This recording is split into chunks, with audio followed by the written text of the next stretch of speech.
Hey guys, today I'm going to go over a stretch for your left hip. This is going to be one where we're laying on the left side, and then eventually I'm going to have my right foot straight up on this wall. So to get to the position, we're going to have our feet slightly touching, or toes just touching the wall, making sure the rest of my body is going head, shoulder, hip. I'm not kind of scrunching forward like this or rolling forwards. I'm going to have something underneath my head or I want to use my hand.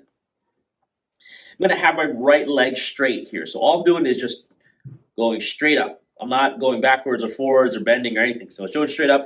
I should feel a little bit of right glute. The next thing I'm going to do is I'm going to have a towel or a book or something about 1 or 2 inches in height. You're going to have it underneath your left knee, the corner of your left knee. And I can show this from a couple different angles as well. So what we're doing is, the setup typically is kind of in an open position here. The cue that I give is I'm going to try to get this right pocket to go into the left side. So if anything, this right hip is kind of open like this at this angle. I'm going to try to rotate like this. And you see my knee bent a little bit, so I'm going to try to straighten out again, and that's going to give me that pressure inside my left hip. It's not going to be the anterior or the front part of the hip.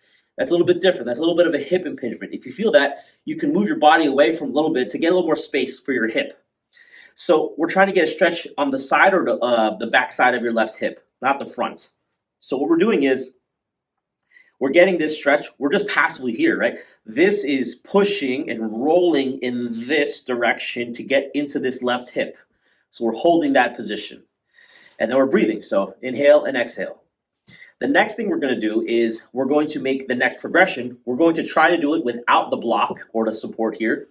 So we're going to try holding this position again, getting this right hip to go here. You can have your hand here or even somebody else's hand to apply like a downward pressure. So you're pushing down here, and then this leg is going to go up in that direction. So it's going to adduct, right? This is my midline. Adduction is in the midline. So you're going to try to get that left leg to come up.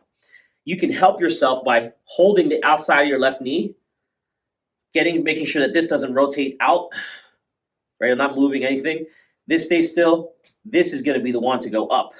So I'm holding here for support, and then I'm going to try to take the rest of the slack up with my left adductor and holding, feeling a stretch in my left hip that way as well. This is performing that same exercise from a different angle, right? So you're seeing me from the top of my crown, top of my head. I'm going to go down here, bring this right leg up, bringing this underneath my knee. So I have this on the side of my knee here, the corner where my tibia and my femur come into contact. So I'm going to be having it on the corner. It's not underneath my whole leg like this, just the corner. And then, if this is open, it's facing that angle, I'm going to take this hip, I'm going to rotate it in this direction. So making sure my legs stay straight. And then I'm going to make sure my torso doesn't fall around or move around. And I'm feeling that stretch inside my left hip. Inhale, exhale.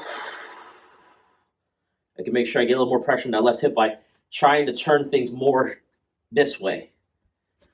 And then eventually I can try it as well with no support, just bringing up this left leg on its own.